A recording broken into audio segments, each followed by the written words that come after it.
soldier incoming. Grab some target practice while you can. We're deploying soon.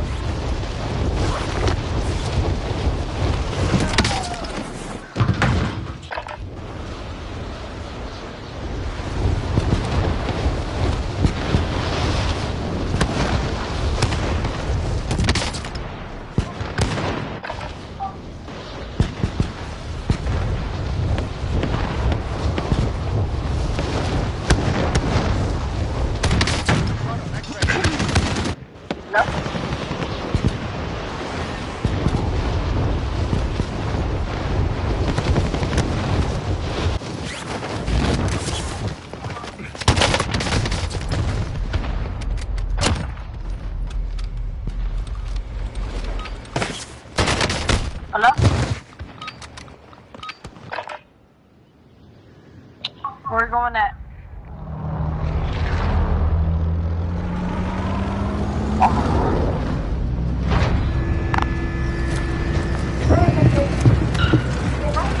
Where are we going at? Living quarters? Living quarters. Yes, sir. Yes, sir. Yes, sir. Battle Royale. Avoid the gas. Get to the safe zone. What's up, sick man? Fucking the world and the Tom, where Juice at? Juice don't want to play? No, dog. Yeah, see if he want to play. I think he's training right now. Oh, okay. I think he goes to the group at 50. Tommy on me. Enemy dropping into the AR. Targets are up. Get to work.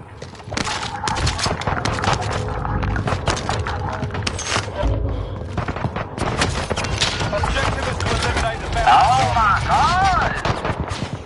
How do you keep shooting at me? Get back on task. It's weird. Here, Tommy, I got plates. Come here. You don't let me forward, bro. Bounty target is down. Well done. Dang. I knocked him talking. Oh! I missed all my shots. Yeah, it's supposed to be so much about that. Right here, Tommy! Right here, Tommy! Still! Two of them down! Two of them down! Stop. Tap, bro. Hey! Tommy, you just gotta raise yourself, bro. I won.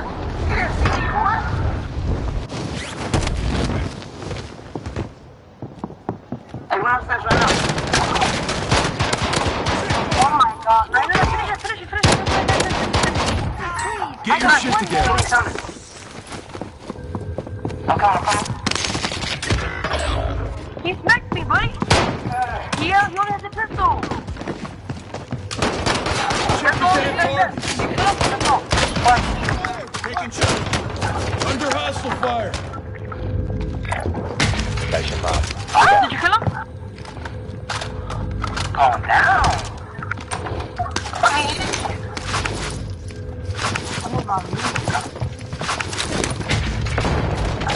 Oh shit! How did you get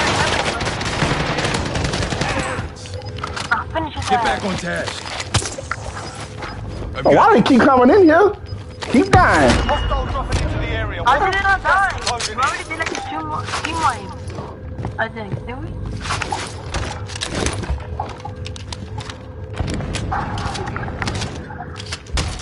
Remaining. Well, I think I already did that house. I'm Oh off. no, they so tired of down to me. Niggas dumb. Tommy, right here, Tommy on the top. Stand by On, for quarters. top of the roof. He Enemy UAV overhead. he on the roof. Objective is to eliminate the bounty target. Hey, low down. Hostile RCXD in your AR.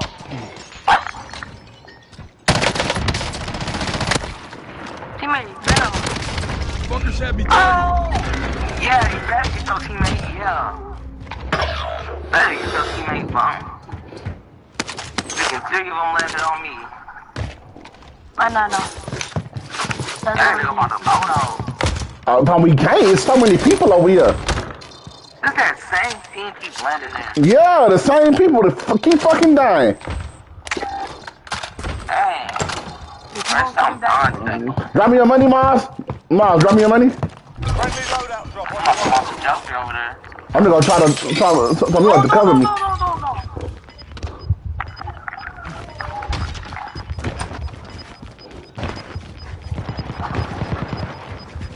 Gas is moving in. Like, you New good, safe man? zone located. Friendly loadout drop on the way. Pop it somewhere.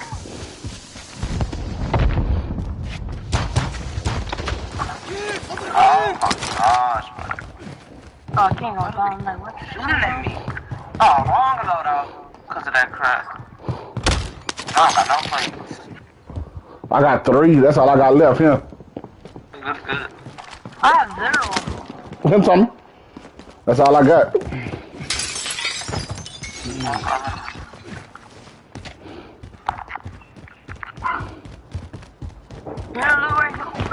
Let's move Oh out. no, there's already people there. I'm going this way. Oh yeah, I found one. Let's go. What's the supply run? Be advised, there's an enemy team hunting you. Then Enemy UAV overhead. There's 3 people in here, Tommy. 3 people. Yup. Time's up. Objective One down. failed. Fragmentation. Finish him, finish.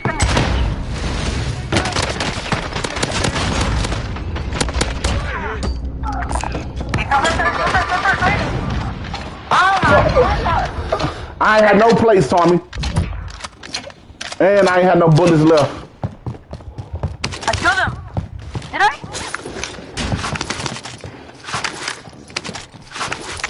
Yeah, I killed him. Didn't even know I killed him. I think just like, I'm not shooting him. Bounty on me.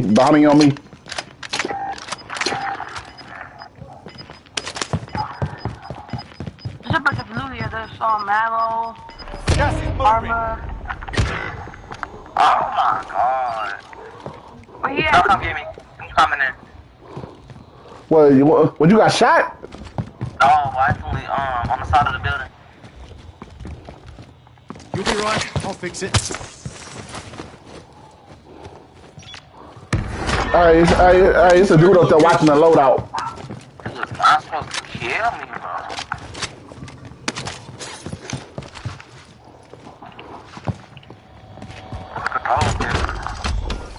Me too. I'm about to go up here. All this hot and stuff. Tommy, I got a cluster strike. Hold on, Tommy. Damn. Oh, this the bounty. Marking airstrike target. Rover 2-0, good copy. Cluster strike away. He right outside. I can hear him. No, he not.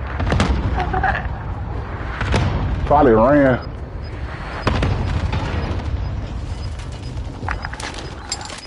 You evaded the enemy track. Good work. Hey, there's him on the roof right here. Gas is moving in. New Heading safe this zone way. located. Let's say at the bottom. It's 4 now. Yeah, they're at the bottom. They're at the bottom.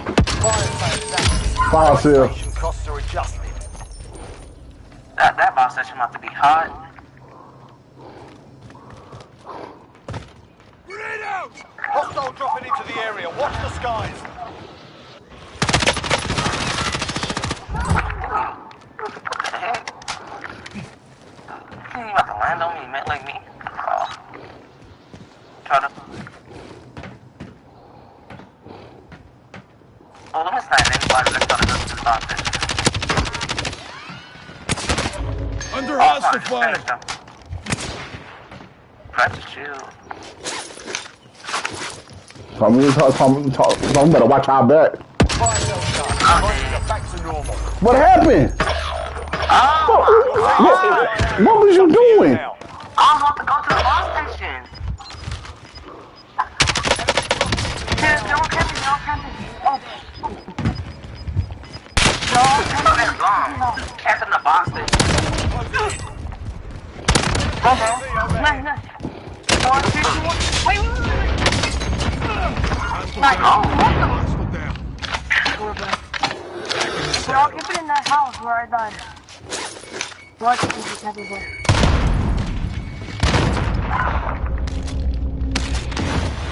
Enemy UAV overhead. They're pushing.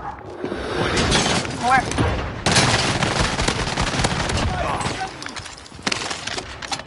Yeah, they're pushing us.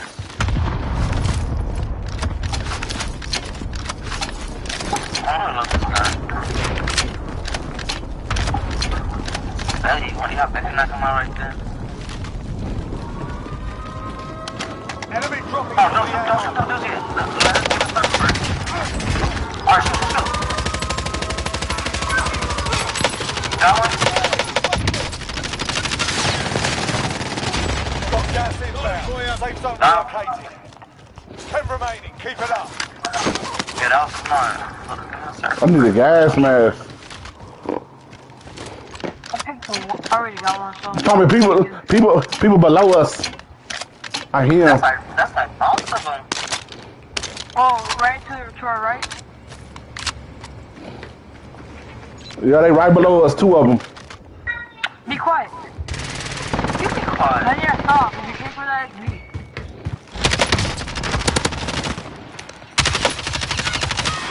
Check fire! Did I jump? Kill! Did you hit him?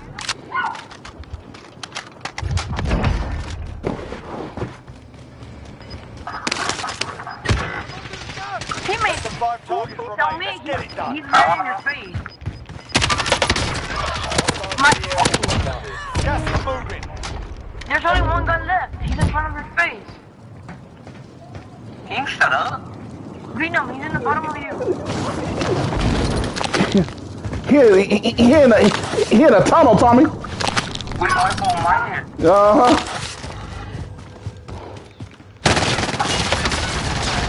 Yes, sir. Good shit, Tommy. Yes, sir.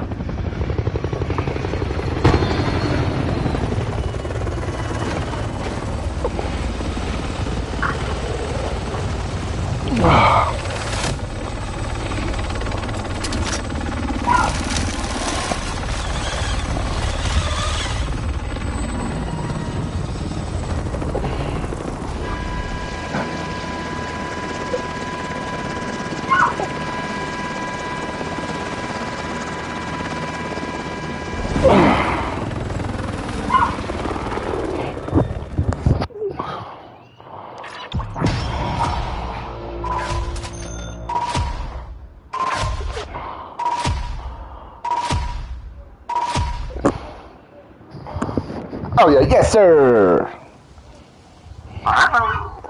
Yes, sir.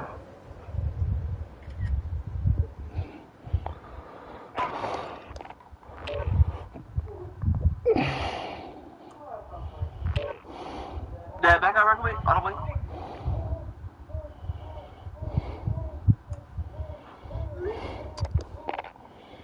I think I didn't die that game. Yeah, I didn't die that game. Stop sending pictures. Yes, sir. Alright, I got you since you want to start sending pictures.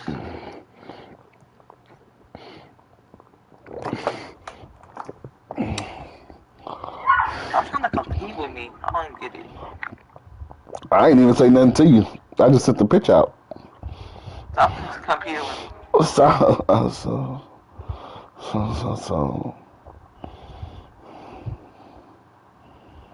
I'm tired of you.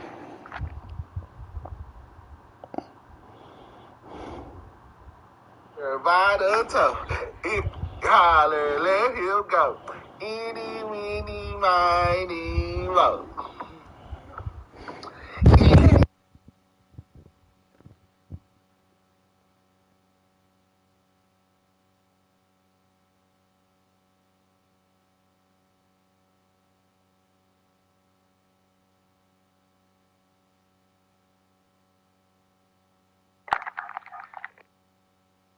You can start it.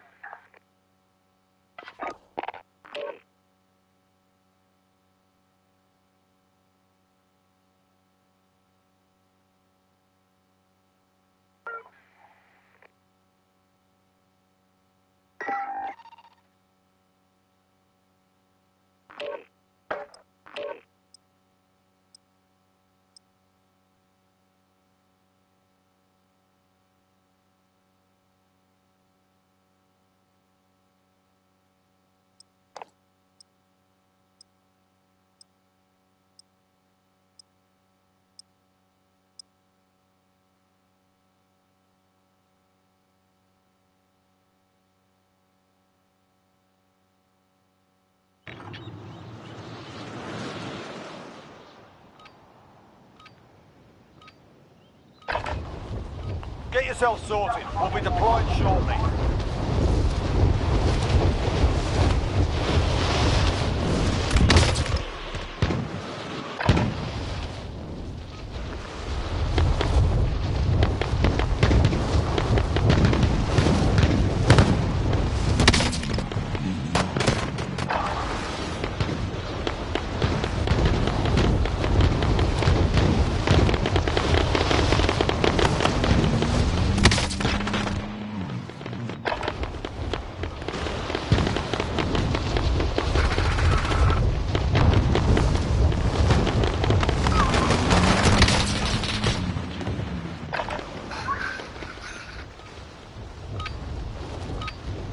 Warm-up's done. Time to kick this off.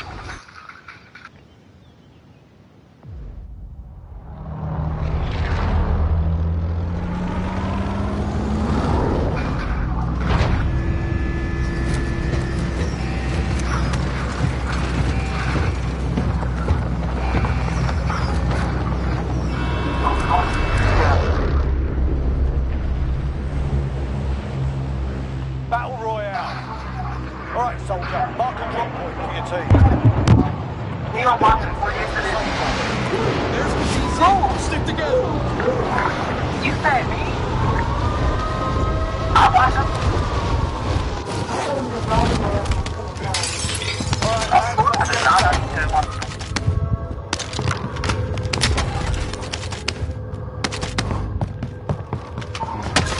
Enemy UAV overhead.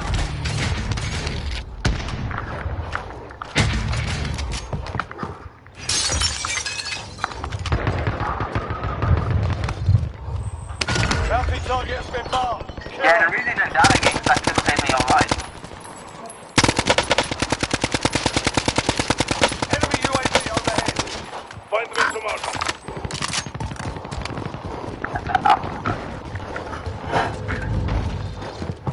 Enemy dropping into the AO. Are there any money?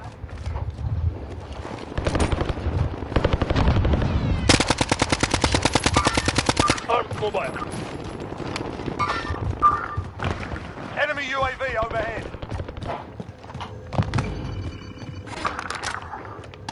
Dang, I need an AR. Don't pierce me, mother. Friendly loadout drop on the way. Dude on the roof. That was dumb.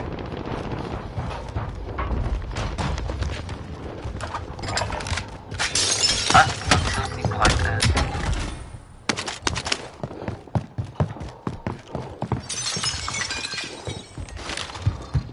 Tommy, you ever kill somebody with the loadout when it dropped? Oh, yeah. That's a clip right there. I'll be mad. Oops, stop following Be me. advised, enemy team is tracking your location.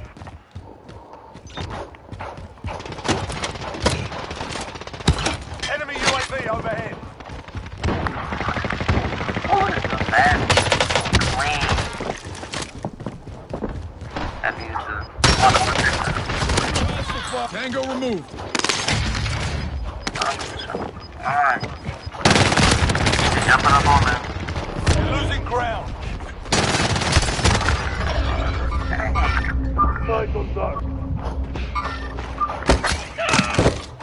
Fucking finished me, bro. Oh my god, bro. No, Tommy. Not even good, bro. Look, I had to pull it out. That's a grown-up doo-doo. I had to pull it out. It wasn't coming out. Ooh, you happy? Oh, you so bad. Dang, it's on more. Hey, you got ready, Tom? Shit! I'm taking fire! Took that one. Oh, just died.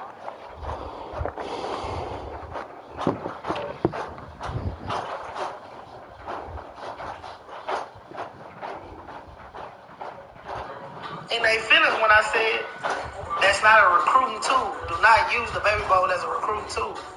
Man, I'm not finna, I don't hold my tongue for nobody, nigga. Nigga talking about some hate. Man, why? It ain't gonna affect the ducks. So I ain't gonna never hate on no.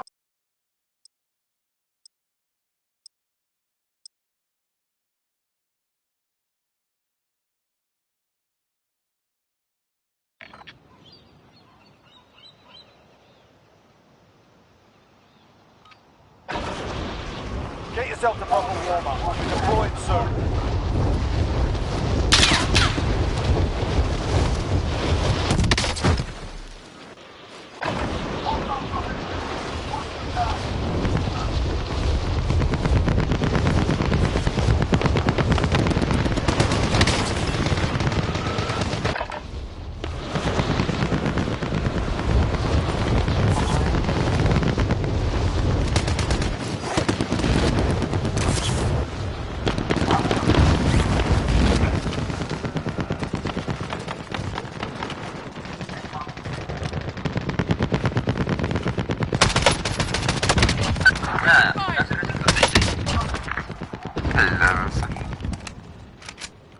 Enemy dropping into the AO. Warm-up done. Time to kill this off.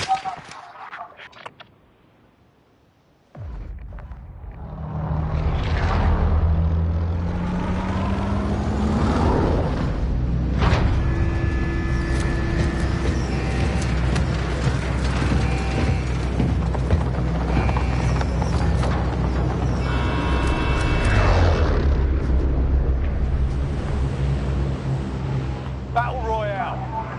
Be advised, gas is closing in. Proceed to the safe room.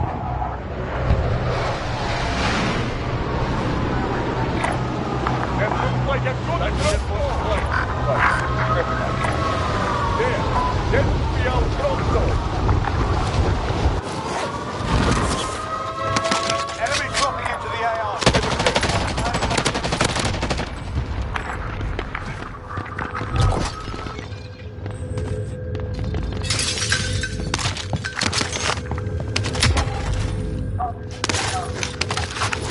An enemy team is hunting you. Stay alert. They're targeting me.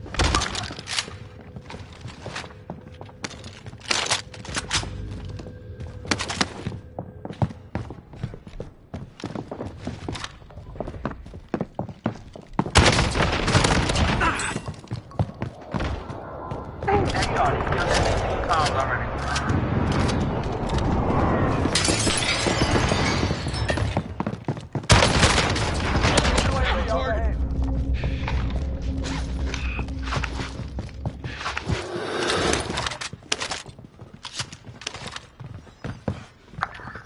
No. Mike muted.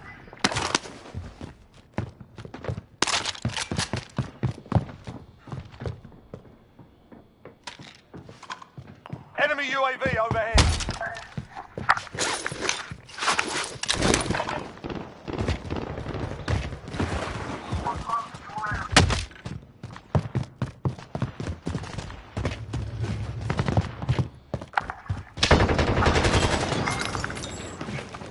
I'm not doing it. Quickness with this gun. Bounty target has been marked. Kill 'em.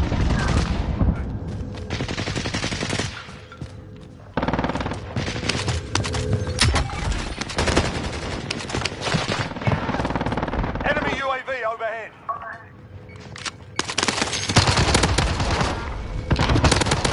There are 24 enemies still out there. Kill them all.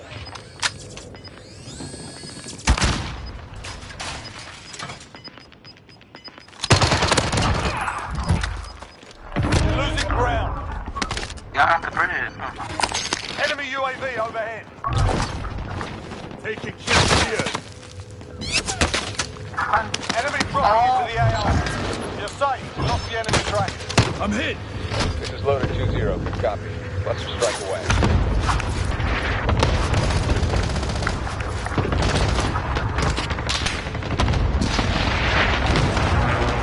Where? All friendlies are in the safe zone. Shot's good. Get the heck out of me. You down this dude right here. Going over there. Step up with me. Man. Sorry if I popped it.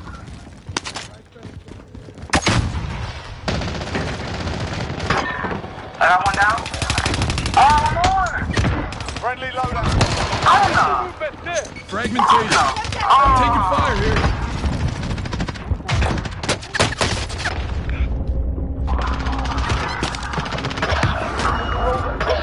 Done.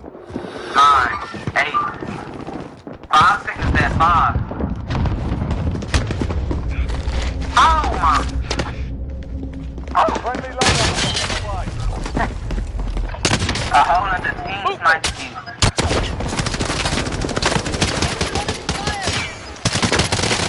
Okay. Shit.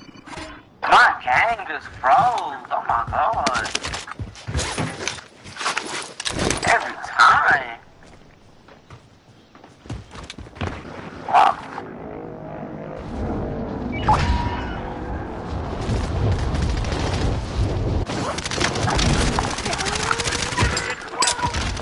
Look at all these people on me. I was team of 3, and I got a long gun. All of them. I stunned all of them. Buena, buena. 9 enemies are still active. Hunt them down.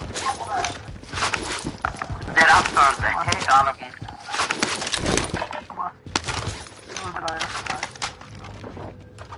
Yeah, that this game will take a break. Y'all might need it. What they get for all of them trying to come at me. Oh, y'all died.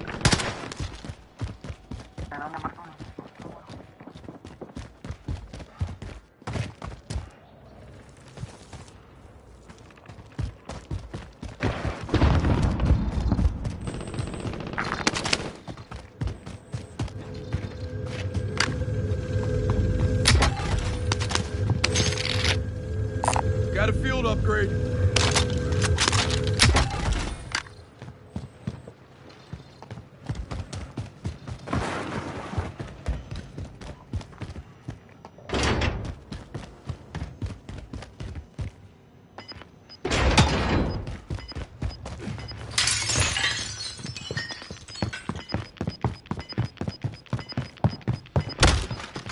You've got gas moving in.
You know what to do.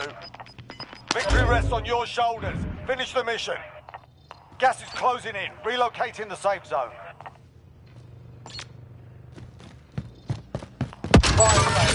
I have my station costs are adjusted.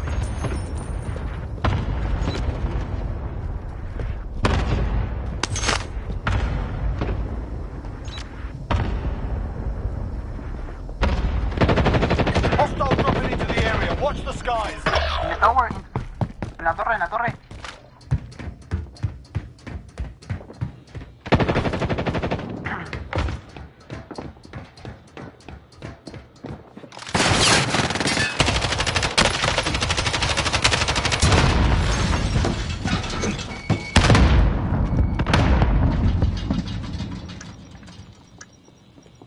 En la torre de campero, güey. En la torre de campero. Bueno.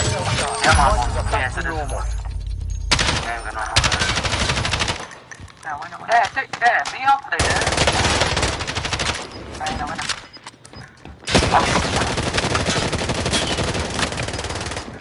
I ran out of ammo, I'm gonna ammo. Taking fire here. Oh, because he's standing right there. I told you I didn't have no ammo, so don't get mad. I have movement.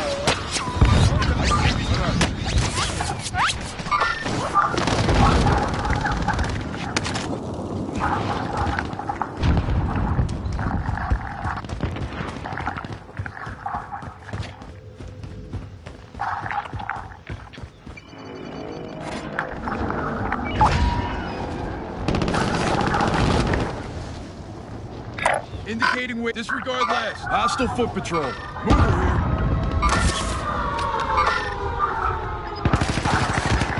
He's dying with me. Alright, dying. Kill. Look at this dude just standing watching the window and keep busting him out. Gas is inbound. I'm hit.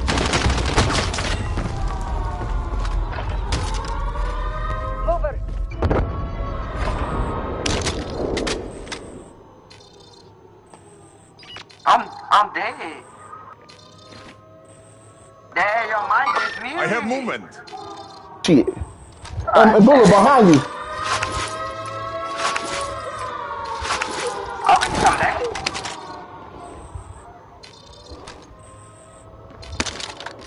I would have 6 kills if I didn't get double teamed the whole game. I have movement. Wow, I can't come back. Annoying. Bro, you're annoying, bro. Like, you're so gay. This dude we playing with so fucking sorry. Dumbass. Bro, you gotta, why you, this nigga just stand now. This nigga is dumb, bro. Please die, just die. Dumbass. He's dumb. Alright, Tommy.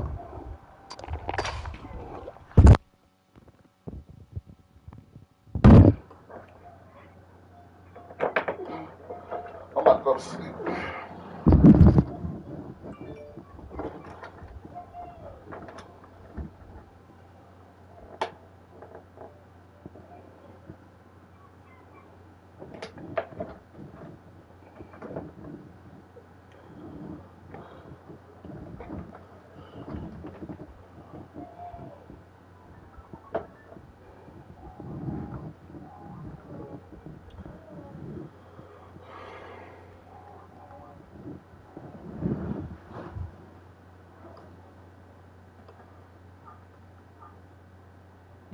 Ms. Winter Davis, do you tend to try to seek a pardon for your daughter, and are you hopeful that it could happen now that?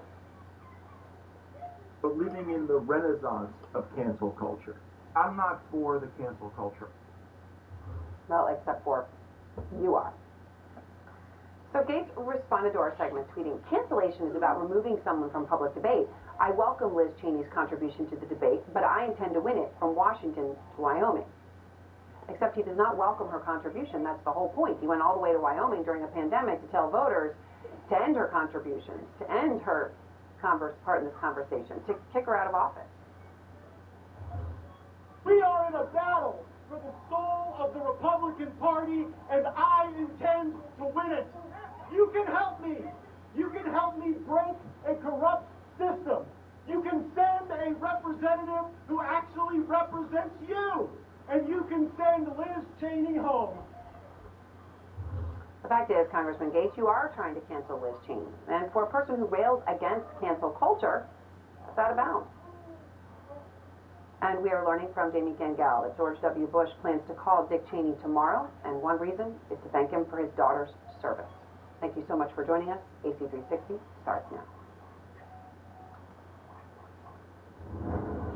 And good evening. Barely a day after the top Republican lawmaker in the House made his pilgrimage to kiss the ring of the man who incited the Capitol insurrection, there is new video of the attack. It is, in many ways, the antidote to this Griffin Grin-style shot at Mar-a-Lago, and that it serves as a reminder of what many will never forget, no matter how hard this Republican leader and others try to change the subject. First, we want to warn you, the footage from a police body cam is graphic, difficult to watch. It's also important to see, we think, because it's precisely what so many are now trying to push down the memory hole.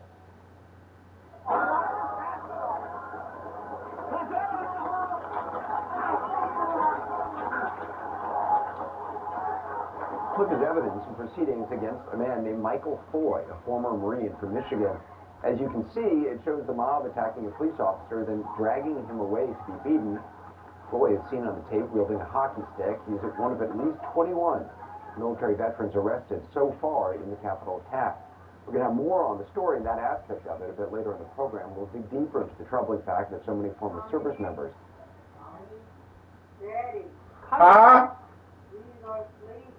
I am. Way was threatened with expulsion from Congress. In other words, it doesn't matter what voters decided in November. In the name of democracy, you can no longer serve in the Congress. That's what they said.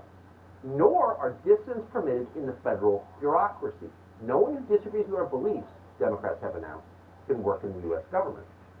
We're not overstating it. That all actually happened. You saw it. Nothing like that has ever taken place in this country before.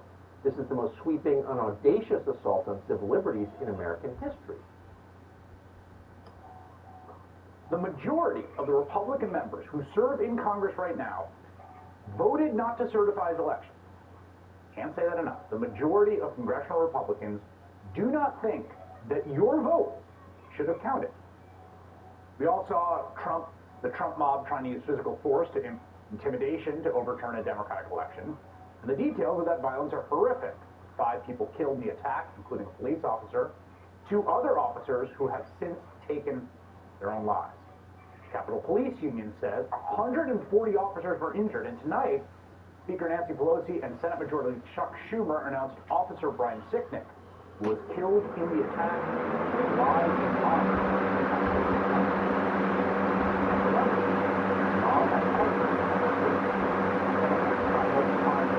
Reckoning to Republicans who aggressively incited the attack, like freshman Congresswoman Marjorie Taylor Greene, who has a long and well-documented history of violent, racist, anti-Semitic beliefs, including, just for one example, that the 2018 Camp Wildfire, remember that in California, was started by a secret Jewish Rothschild space laser, and who, as a recently unearthed video shows, literally called for bloodshed a week before the election. If this generation doesn't stand up and defend freedom, it's gone. And once it's gone, freedom doesn't come back by itself. The only way you get your freedoms back is earned with the price of blood. Earned with the price of blood. She was saying this is before the election, that this is the last chance to preserve your freedom, and then it's gone, and then the only way to get it back is earned with the price of blood. Several Democrats have said they support expelling Greene from Congress, and Congressman Jim Gomez, who I spoke to last night on this program, has filed a resolution calling for just that. Because of the details of the attempted insurrection at the Capitol and the complicity of many congressional Republicans, a lot of our attention has been focused on the violence, rightly so. But here's the thing that I want to remind everyone. If the mob had never showed up, if there had been no event on January 6th, no violence whatsoever, what happened inside Congress on January 6th was an unprecedented bit of anti-democratic action by American politicians. 147 congressional Republicans, the majority of the caucus, voted against seating Biden's electorate. They voted to overturn the election. The precedent they set was this, that Americans can have a presidential election, one that goes on longer than almost anywhere else in the Western world, with billions of dollars, hundreds of millions of people voting. And then, after all that's happened, Congress will decide whether they accept what the American people have decided. Maybe they just override it. Maybe they just think, you know what? You guys chose wrong. We're going to choose the other guy. If any of you thought that was a one-time thing, think again. Earlier this week, an Arizona Republican state representative introduced a bill that would give the Arizona legislature the authority to override the Secretary of State's certification of its electoral votes. Get this, they do not even need a reason, okay? If this were to become a state law, the people of Arizona, again, they could vote for whoever they want to be president, but they don't get to choose. The legislators, they'll come in and decide who gets the electoral votes. This is not an isolated situation. We've already seen similar movements, not quite as frankly anti-democratic as this, but Republicans looking to game the system in other states. In Wisconsin, Republicans introduced a bill to reallocate the state's electoral votes by congressional district. That's something that 2 states already did. And as if they'd done that, that would have made Donald Trump the winner of the majority of Wisconsin electoral votes if it had been in place in the last election. The Guardian reports Republicans across the country are considering more than 100 bills to restrict voting rights because the lesson they learned after losing the presidential elections and also the Senate is not to bomb their appeals or to shun Donald Trump and the things he stood for or to turn out the vote. The lesson they've learned is that if lots of people vote and they choose your opponent, you should just figure out how to stop people from voting. And if that fails, just come up with a way to veto their votes altogether. I want to bring in Democratic Congressman Ruben Gallego of Arizona. Your state is at the center, I think, right now of a lot of things happening in politics in America. This bill, how seriously should we treat it? Well, I think we have to take it seriously. Arizona was one of the only states that passed a further initiative asking the president for his birth certificate back in 2011. So these types of actions should not be surprising at all. The Republican Party in Arizona has been fully imploding. They have nothing to win in many races, such as statewide races, and they know the future is looking very good. So instead of trying to win the argument of the future, they're trying to stop the election for the future. And this is one of those actions. You said this in a tweet. You said referendums are expensive, but I will raise the money to kill this democracy killing bill. Follow this bill if it passes, we will have 90 days after signing the law to collect the necessary signatures to get it on the ballot and then defeat it. And when I saw that, I thought, oh my lord, does this have a chance in that legislature? What is your read on that? Oh, absolutely. But, you know, if you look at the history of Arizona in the state legislature, Debbie Lesko and Andy Biggs, two of the people that led the attempts to overthrow the election, came from that legislature. And so you cannot trust anything in Arizona when the legislature is in town. You just have a joke that the legislature is in town, you will force your money, and now your right to vote is in trouble. You just mentioned Debbie Lesko and Biggs, also Paul Gosar, who tweeted about, don't make me come over there for menacingly to Joe Biden. Those are all folks that are in your state congressional caucus. What do you think about the way they voted? What do you think about the aftermath of the way they voted to, and if I'm not mistaken, specifically I'm not seeing Arizona's state electors? Well, it's embarrassing. They know that this state has been trending blue. They know that Donald Trump is a very toxic candidate in Arizona. It nearly cost him the state house and a bunch of other seats. But instead of actually dealing with the reality that they need to have a more appealing message and a more appealing messenger, they're trying to change the rules. Let's be clear. In Arizona, ever since we have been the 1960s, we've been considered a red state. There was never any attempt to overturn elections. There was never any attempt to take away power certification from the Secretary of State. It only happened when two things occurred. Number one, when Latinos started voting at higher percentages than they have in the past, started getting more political power. Number two, Democrats started winning. It's not a coincidence. It's a game they've been playing for a long time. And now they are trying to do it in earnest in order to, again, boost the future. What do you think the proper course of action is for Congress as regards the members that voted not to keep the elections? At one level, it was just a vote. In the context of a vote they were allowed to take, they didn't do anything illegal in voting that way. Their colleagues of yours, people vote different ways on different motions at different times. The other level, what they were voting for is fundamentally a threat to American democracy as we understand it. And so, what is the correct, appropriate reaction to that from the Democratic majority in Congress, the Congress more broadly? Well, I think we certainly have to make examples of some of these members of Congress. We talk part of the whole 130 other members responsible because we still have to have a functioning Congress, but we have to have a couple things. Number one, we need to admit that this election was a free and fair election. And that Donald Trump lost in a free and fair election. That's the first thing we need to hear. And number two, we need to hear at least some level of nutrition if you even attempted to do this. Those two things I think is very important for some of our friends to come back to the fold. But then some of these ringleaders, some of these conspiracy theorists, some of these outright racists like Will Gross from Alabama, we really should censor them and, if possible, remove them from Congress.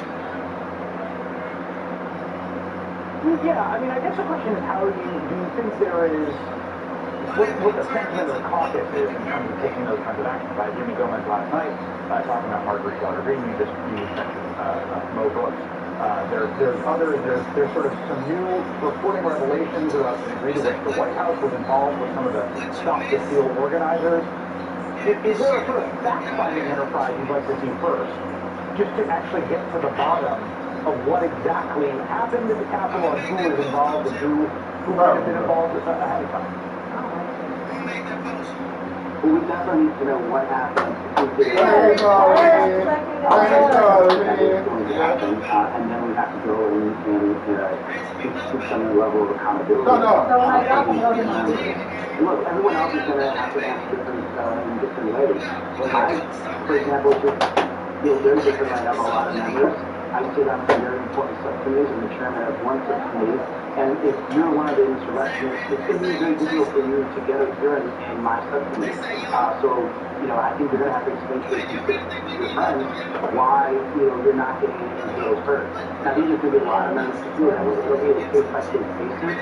With some members, I'm sure that will finally, the other ones, they're just going to have to figure out a way to get out. I'm sure how to teach it. I'm sure how to my subcommittee, and I think there's a lot of water out there. I got it. I got my money covered. You already told me. You can't just tell me like it. No. I told you this is money. I'm not playing with money out here. In the aftermath of the 26 and what's happened since, they've all been trying to figure out what the right meaning to all this. What is it? What's the and a piece in the New Yorker, Harvard Law School. You need to cross your life. I can tell. I was imagining a concept. I really enjoyed the piece you wrote because I think everyone's been struggling with what is the thing that we saw. What is treason as the founders understood it, and why do you think that's why? No, see, what a boy is. That's what I got. No, that's all right. That's what I got from the Constitution. As I have two specific acts. One is levying war against the United States.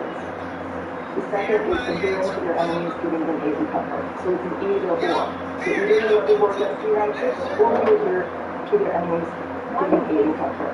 Now, the founders had to fight this idea of what levying war against the United States meant. And that was basically getting some people who were armed to go and march on the city area. That's the kind of thing that exactly got in mind when they were thinking about treason in the sense of levying war. You know what you need to do? That is what happened on January 6th. That the incident on January 6th was people gathering with guns and in a kind of war-like formation marching on the city center.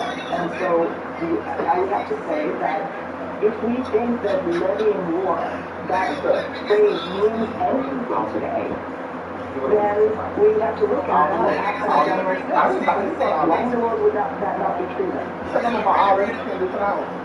Well, so the argument on the other side, I mean, there's two sides to it. One is that this was a mob, it was a riot, it didn't rise to the level of war. It was violent, it was horrific, people, beating people and pushing their way in. But that levying war and treason are such serious, such grave offenses. The bar for that is so high that there's something, dangerous to American rhetoric or to where we are politically to use that as the concept we use to use people and what happened. What's your response to that?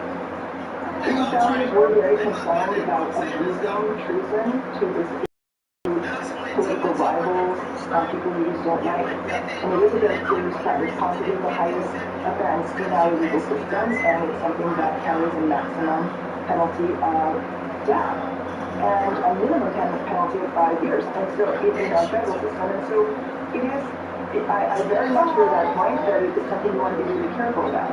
If this was an insurrection, that, in some versions it was kind of this spontaneous mob that went out of control, not very much planning involved. Who knows what the purpose was exactly, other than to kind of disrupt the election counting of votes in Congress. Okay, if that's the case, then that would rise so much to treason. But if it was a planned event, I think the evidence that is emerging is starting to paint a picture of an event that was planned in advance. Basically, people agreed with each other that they would do it. And if the best intent may have been to by doing harm to members of Congress and to the Vice President. And so when you think of it like that, how is that different? It was not just a random combination of events. No, I think tomorrow people rendered violently intended to see violence. It did not succeed in I'm just planning to take one of my Congress. I don't like that. I'm not rushing. I wasn't rushing last week. I wasn't rushing. President at that scene. And so that in terms of levying war, I do think that it would be an event that the framers would recognize as exactly what they have in mind. I think Americans today, we haven't been really thinking about treason in relation to this so much, and we throw around the term treason a lot. But with respect to this event, people haven't been talking about treason, and the reason is that the other part of the treason clause, which is not giving aid and comfort to the enemy. That's the way that people know. That's the way they think about your turncoat in a war. You don't think about Benedict Arnold, who tried to use the British during the Revolutionary War. And so those, or during World War II, people might have given aid and comfort to our enemies in that war. But this is a different part of the treason clause, an either or. The levy war provision hasn't really been used very much. We had some uses in the 18th century, and then a century ago we had a couple, but it's kind of dropped out of people's imagination because we really think about treason as involving an enemy that we're at war with. Well, there's another way to commit treason, which is levying war against the United States, internally to the United States.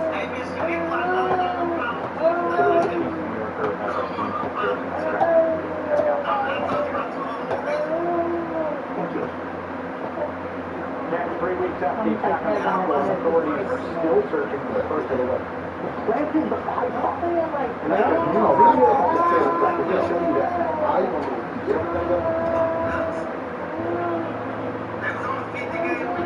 Hey, somebody know his voice. No.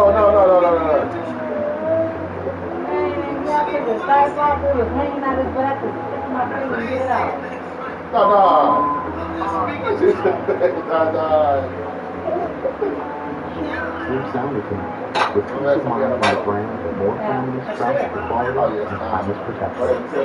82, real protection.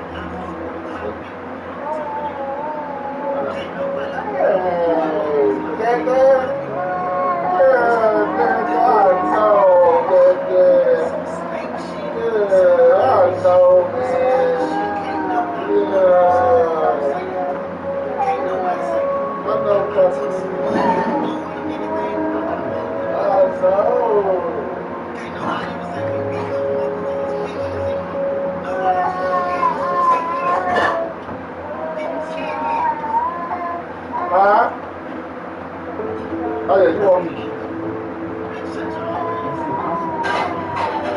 And when it's finally here, it might not be what you expect. It might just be better. Introducing luxury living. Introducing lucid air. All right, Papa. We're all finding ways to promote. But how do we make sure the direction we're headed is forward? At Fidelity, they offer only advice to prepare you for the future without sacrificing the things that are important to you today. We'll help you plan for healthcare costs, taxes, and any other uncertainties along the way. Because with Fidelity, you can feel confident that the only direction you're moving is forward. And now a little meditation.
This is a picture of a woman named Dawn Bancroft. She was arrested in Pennsylvania today on charges related to storming the Capitol on January 6th. Selfie video. What about him? Building. Okay, he because he crying. She said, you look good. Me. Oh. You know you got blood running through. We were looking for Nancy to shoot her in the friggin' brain. Now, my hair went in. It's something about the hair on my head, you know.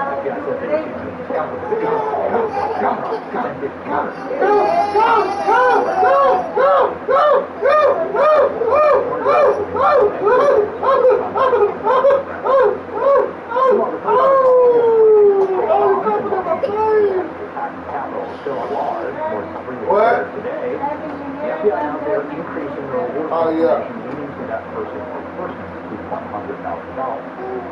Excellent work piecing together what we know about planning of these two pipe bombs near the headquarters of Republican and Democrat members. They just lost in the U.S. Capitol. They uncovered this video captured by security cameras in the area showing a suspect in the alley behind RNC headquarters on January 6th. FBI says this same person is suspected of planting the other bomb found near the headquarters blocks away. Ross Bennett, investigator for the Washington Post, where he was part of the team that uncovered the video, that broke this story, and how important, Dalton, is this video in getting a sense of who this suspect is? I want you to cry. Police personally felt that the events that unfolded at the Capitol really overshadowed this particular incident. The fact that two pipe bombs were found here in Washington, D.C. And for us, what we aimed to do and set out to do was to try to reconstruct a timeline to gather up as much information as possible in order for us to understand who could be responsible for the placement of these bombs that were found on the night, that were placed on the night of January 5th and discovered on January 6th. At both the RNC or nearby the RNC and at the DNC. I mean, for us, what we're aiming to do is that we're trying to bring attention to this story and just get a better understanding of how this event unfolded. The timing here, I think, is important, and I want to talk about the actual devices. But, you know, the night of January 5th, there were people that were clearly, you know, working towards plotting something on the 6th, you know, in the works, as opposed to something spontaneous.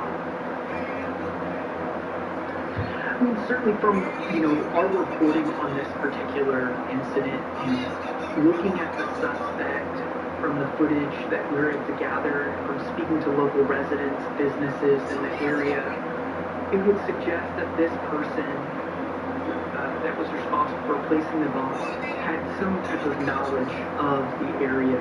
We see it in the surveillance material that we gathered from an area that was behind the RNC, that in an alleyway, the bomb was actually placed in a section of the alleyway that isn't directly visible from the street.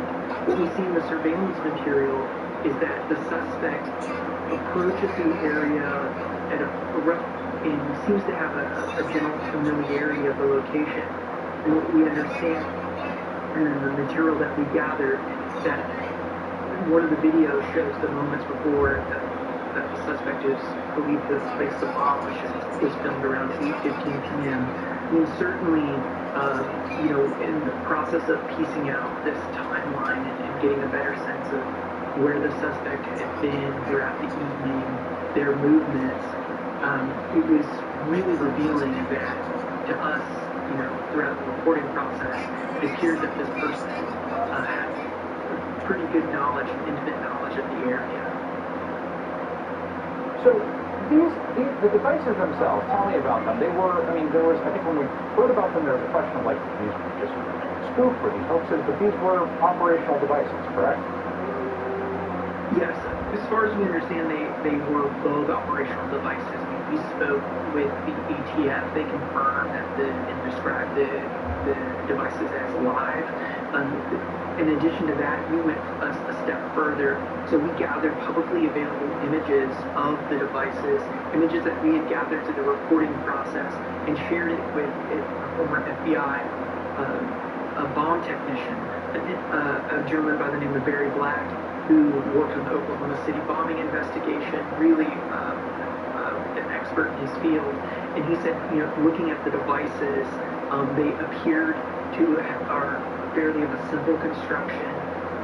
They are made from everyday household items that you could find at a hardware store, for example, and that just by judging at the pictures of the two devices, Barry Black suggests that the person that constructed them or the group of individuals that constructed the device followed similar plans. We also see now in the latest...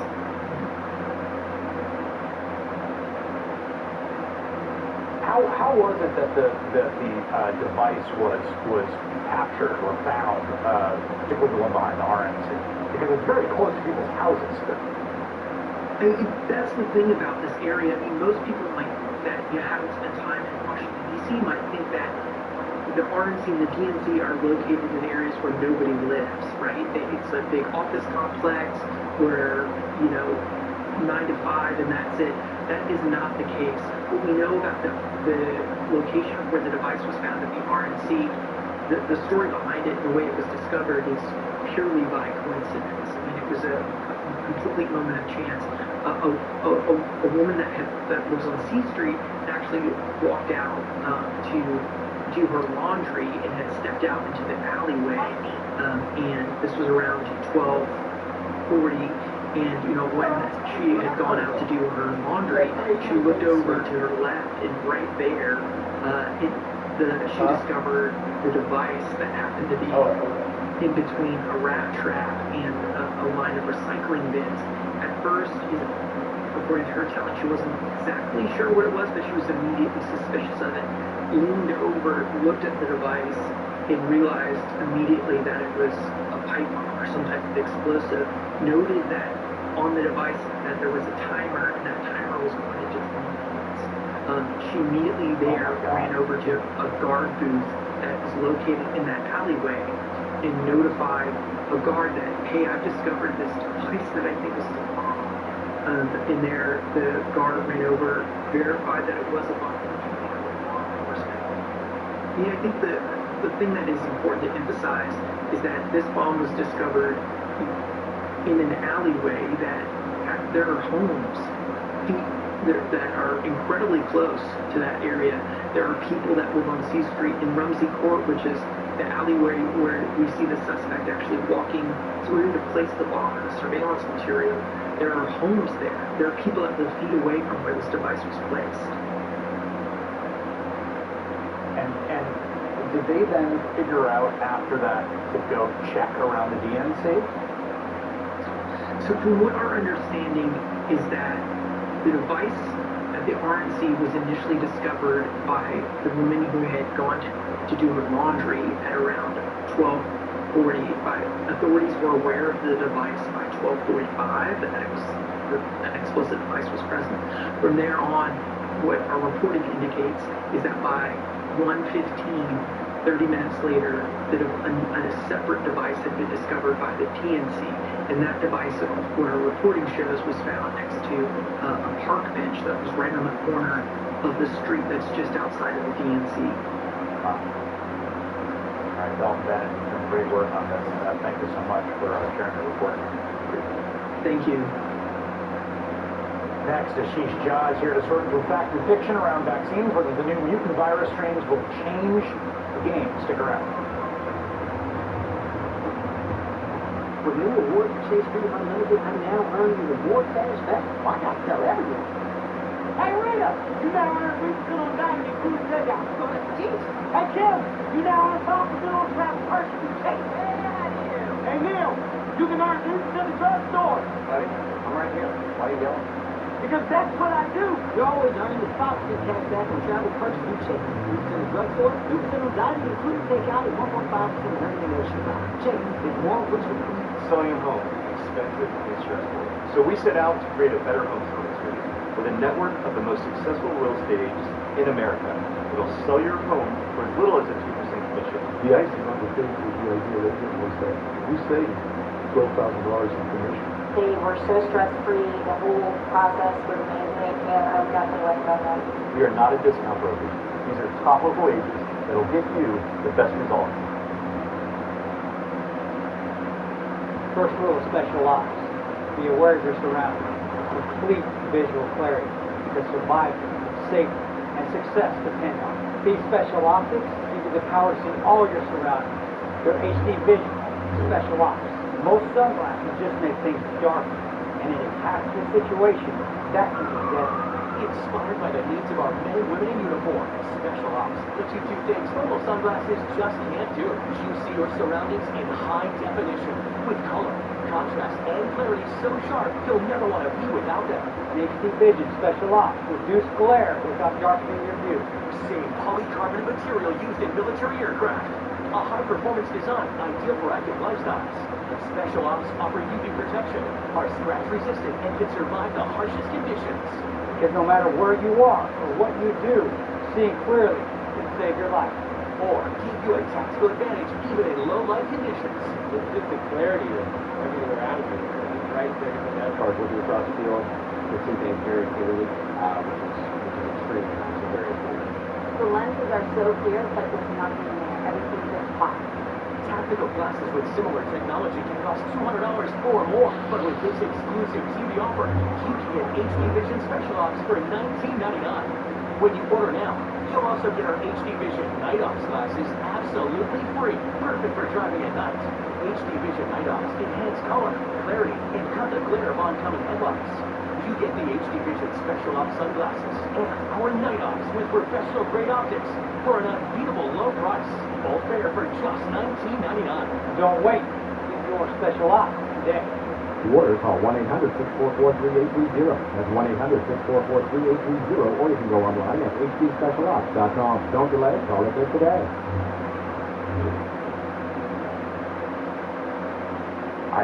Amazon packages securely delivered inside your garage for protection from all that. Garage delivery is safe, contactless, and of course, it's easy. Learn more at Amazon.com/team. Go online. Go in store. At Ready to Go, you can try before you buy, or buy without ever leaving home. You can go living room, go dining room, go bedroom.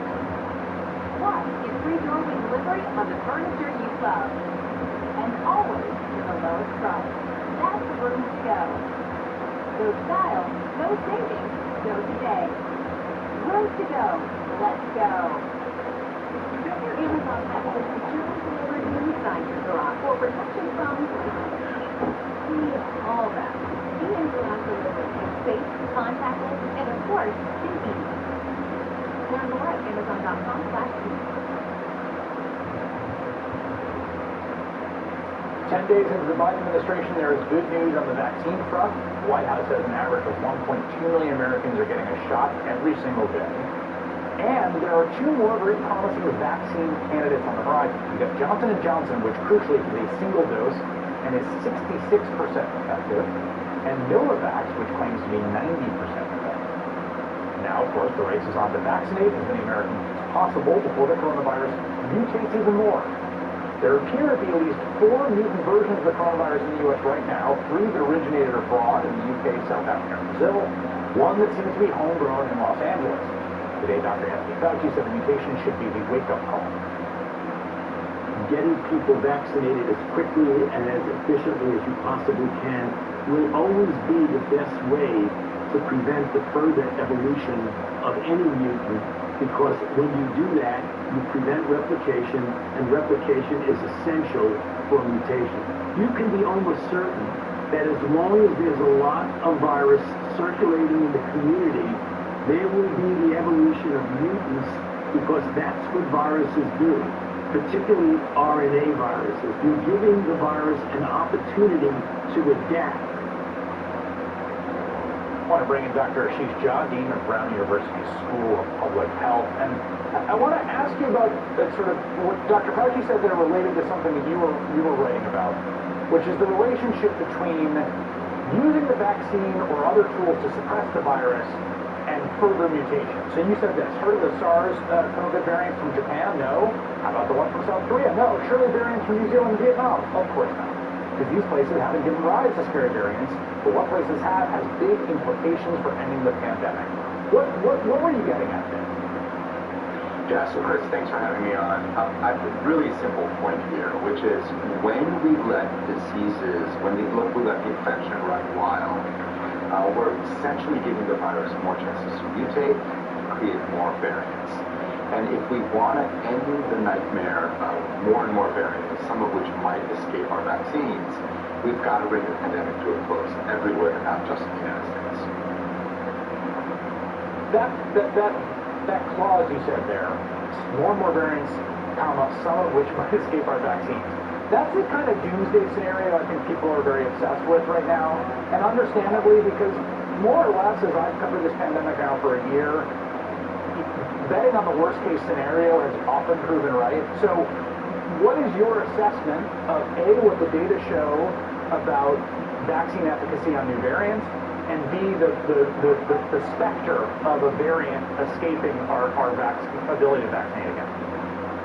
Yeah, so right now, if I had to look at all of the vaccines and where we are, I still feel pretty confident that the vaccines we have are going to provide a high degree of protection against all of the variants, even the South Africa variant, which is, I think, the one that concerns us the most. But there's also a little bit of an element of, how lucky do we feel and how much do we want to push our luck? Right. And I guess I feel less lucky after 2020, and I don't want to push our luck. And I would like to bring this pandemic to a close, or at least to get it under control, so we can move on from it and get our lives back.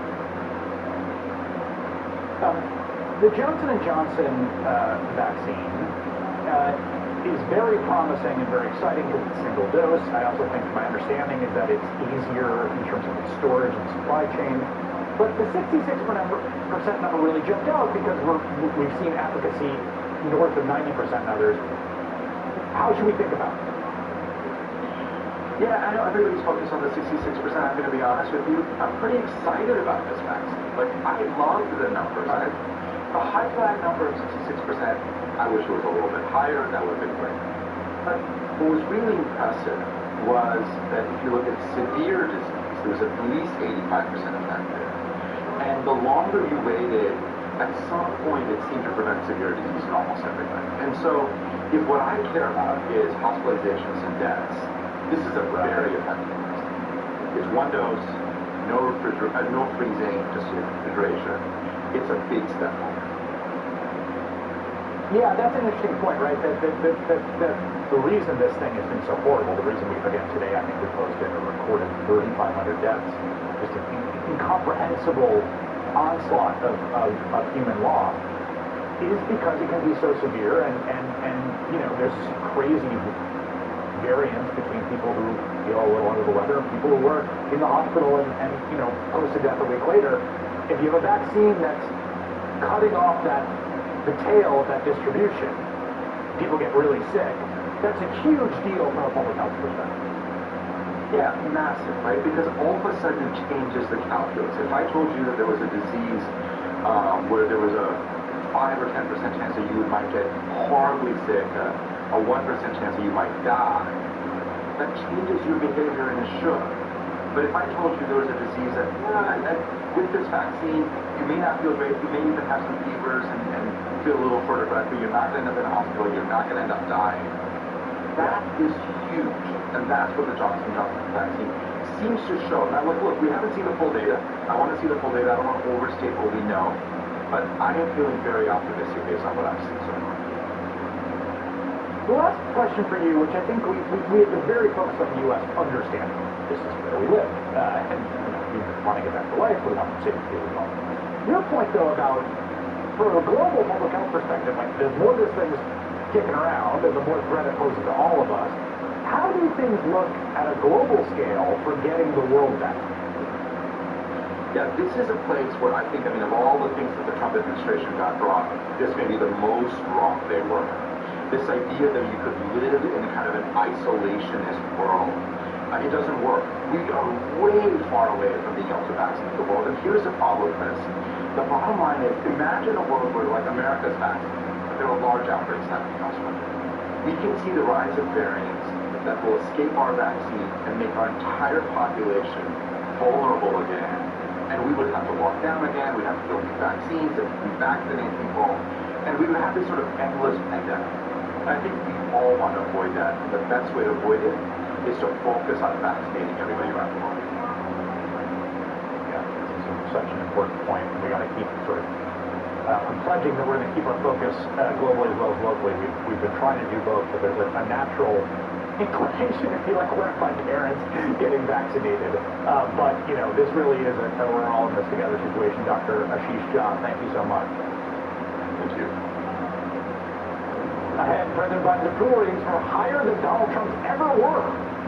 His agenda is quite popular, but will Democrats capitalize on that momentum? Now they can go big. Coming up. I'm a performer. Always have been and always will be. Never letting anything get in my way. Not the doubts, distractions, or voice in my head. And certainly not arthritis. Voltaren provides powerful arthritis pain relief to help me keep moving. And it can help you too. Feel the joy of movement with Voltaren.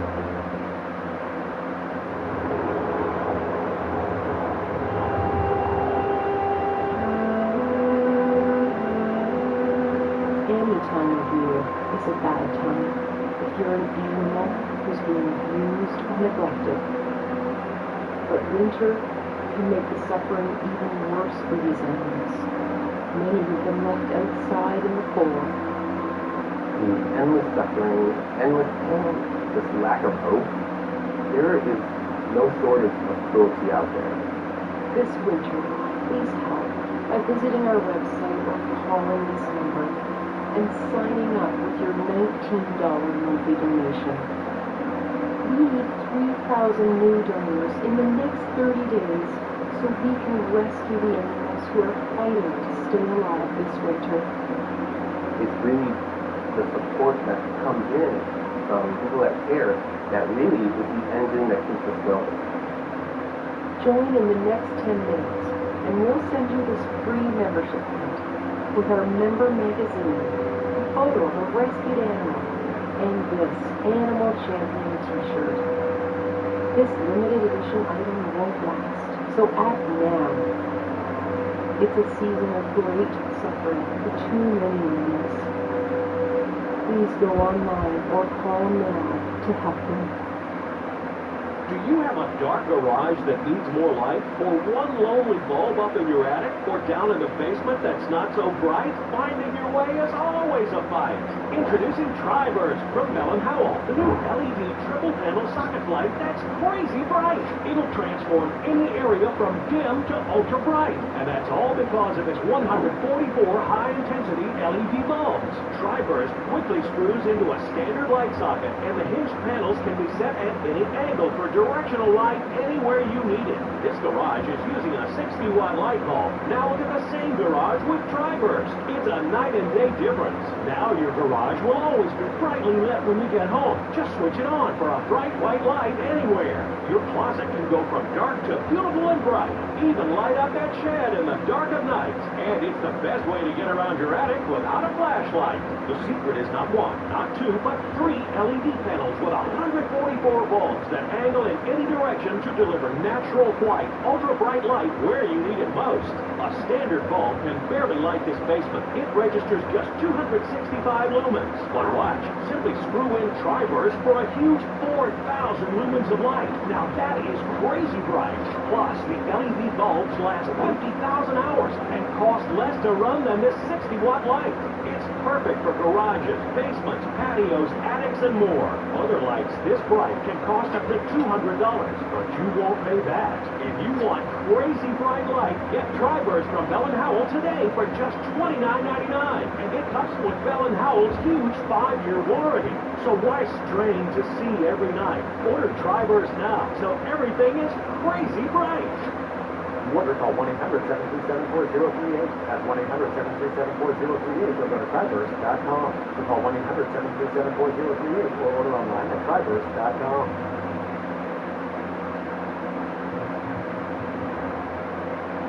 Most of my adult life covering politics, battles within the Democratic caucus have tended to happen between 2 different camps. First, there's the progressive wing, which is normally a lot of senators in, say, blue states or members of Congress in very state Democratic districts who are pushing for big progressive reforms and legislation.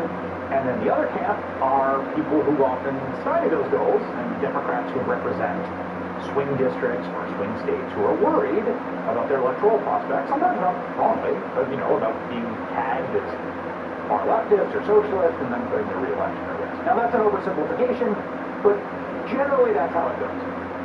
Right now we have a situation where you might expect that dynamic to play out once again. Democrats are looking to pass President Biden's $1.9 trillion COVID relief bill, which includes, among many other things, $1,400 checks that would give people a total of $2,000 if you count the $600 checks that happened in December. Republicans are saying the price tag is too high for the bill. Democrats are now indicating they're willing to go it alone and use the reconciliation process in the Senate, which means you can't filibuster if Republicans won't cooperate. And all that's good news. What really caught my eye is which Democrats are pushing for quick follow-through. The Washington Post reports that on a call with the White House yesterday, both John Ossoff and Raphael Warnock, 2 of the newest Democratic senators, who just won narrow victories in the most hotly contested swing state in America, Georgia, pushed for fast action on new stimulus checks, arguing that they won elections in part because they promised to get people the money they need. Remember, those senators, along with President Biden himself, spent the last week before the election campaigning on direct tax relief.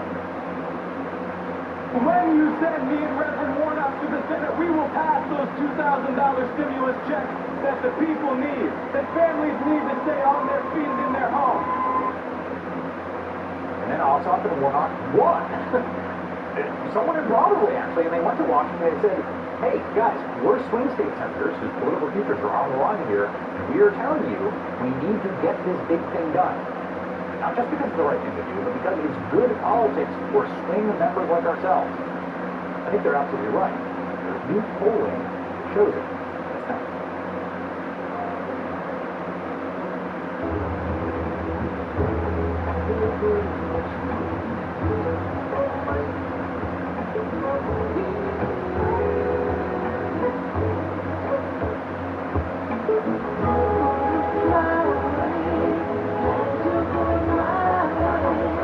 When you drive this season, you save with Allstate. The future of auto insurance is here. You've never been in better hands. Allstate. Pick or call for a quote today. I think the sketchy website I brought this turtle from stole all my info. Ooh. Have you looked on the bright side? Just I wonder if we'll be responsible for our first purchases on your card. That's my turtle. Fraud protection. Discover something brighter. It's either the assurance of a 165-point certification process or it isn't. It's either testing an array of advanced safety systems or it isn't. It's either the peace of mind of a standard unlimited mileage warranty or it isn't. For those who never settle, it's either Mercedes-Benz certified pre-owned or it isn't. The Mercedes-Benz certified pre-owned sales event now through March 1st. Shop online or drop by your local dealer today. And now a new meditation. Inhale serenity. Exhale. Whatever's happening here. Now bring your focus back to your customer, Tom. Salesforce Customer 360 helps you focus on a single view of your customer. Like Tom.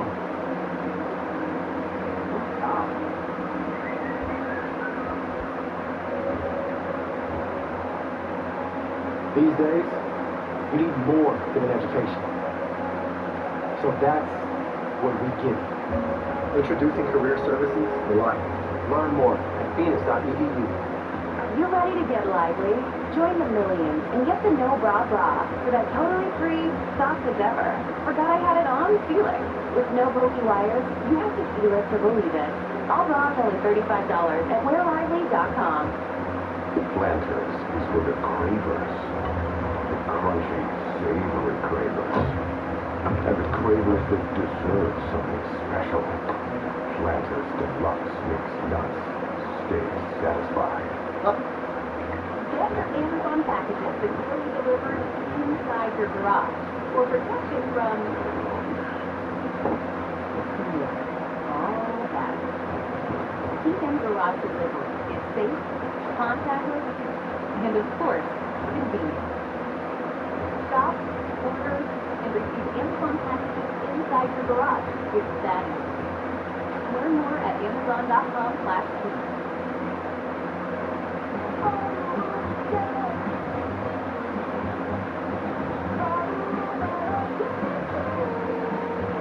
Right now, at we offer the two packages of better.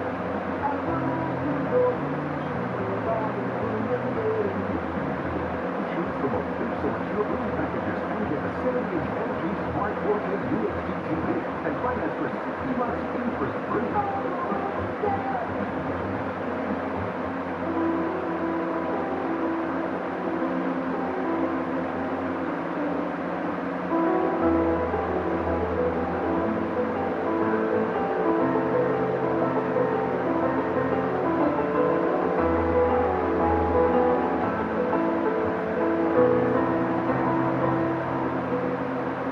Watch what they do, not what they say.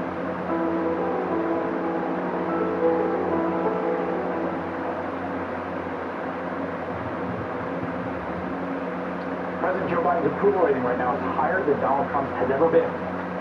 Biden now sits at just over 54% approval. Trump never came close to his numbers, and it's not just job approval, but support for his agenda. The poll released yesterday by critical media found that nearly 70% of Americans support Biden's $1.9 trillion COVID relief package. When it comes to pushing through that package without bipartisan support, there's more division, but nearly half the country prefers getting as much relief as possible without Republican votes. Reminder that the Democratic majority is on the right side of public opinion as well as policy narrative. Joined now by one of the people behind that poll, John Favreau, founder of Critical Media, co-host of Pod Save America. I'm also joined by New York Times columnist Michelle Goldberg, whose latest piece titled "The First Post-Reagan Presidency" makes the case that Joe Biden is transformative. John, the 70% number was striking to me not that surprising because, given the state of things. But if you're going to lead with anything domestically and have a big fight legislatively, a 70-30 issue seems like a good one. Also, the way that we asked the question, we gave the price tag in the question too. So we said it's a $1.9 trillion package that would provide vaccines, $1,400 checks, extended unemployment.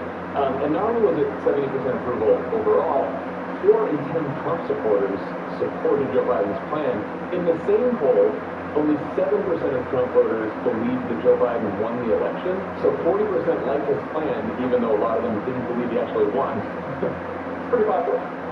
This is actually, it's funny you say that because I've been working on a piece of writing on precisely this topic, which, Michelle, is that it's sort of, that actually kind of captures one of the weirdest things about the modern Republican Party, which is that they're radicalizing against democracy. They know who they hate and who they don't want to be in charge, but their policy commitments are like not that clear, and they're all over the place.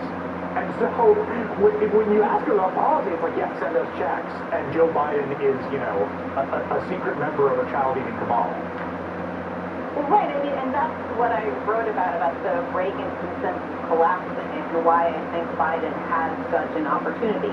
Not necessarily because somebody like Josh Hawley, who won't even admit that Biden won the election, is going to be a governing partner for an assertive administration, but just because the entire Republican rationale, the whole structure of assumptions that have governed our politics since Ronald Reagan, which is that big government is a threat, that kind of overreaching will always lead to backlash, that voters intensely care about process and bipartisanship and deficits more than they care about direct services. All of that has been exploded, and there's now an opportunity to create something new. And I think that there's a lot of people in this administration who understand that. They're smart enough not just to not listen to Twitter, but not listen to a lot of dumb conventional wisdom in D.C. about, why aren't you doing more to reach out to Republicans as opposed to why aren't you doing more to help people? Yeah, I mean, the polling here in terms of favoring ending the filibuster is 49 to 40 favor. But what even more interesting is the federal minimum wage, which voters support increasing it to $15 an hour, 55 to 42. And I think, John, it was so striking to hear that reporting on Ossoff and Warnock because it was such an inversion of the way this normally goes, which is the Democrats want to do this big thing, and then people that are, have these constituencies are worried about it, maybe we don't do anything, and maybe we'll be fine, I can get reelected. And it's the opposite imperative politically here. I think that this lesson has really sunk in with much more of the Democratic caucus than it did back in, say, 2009. Oh, yeah. We're in much better shape than we were in back when I was in the Obama White House and we were trying to pass the Recovery Act in terms of sort of cohesiveness in the Democratic caucus. I think that they're going to move forward on reconciliation, which only requires 51 votes. I think that the Republican opposition to this has been, they haven't offered an alternative. They haven't talked about what they don't like in the plan. And it's clear from the polling that there is a groundswell of support for action. We asked people what their top priorities for the new administration was. It was COVID relief. It was vaccinations, and it was stopping the virus, and that was Democrat, Republican, Independent. So I think what Ossoff and Warnock saw on the ground in Georgia is what's happening all across the country, which is people want action, they want our government to act fast, they want it to go big, and they want it to happen now. Yeah, I mean, I want to play Todd Young, complaining, a Republican complaining about, this process stuff, which I always think, if you're doing a process thing, you're probably losing your argument. Take a look.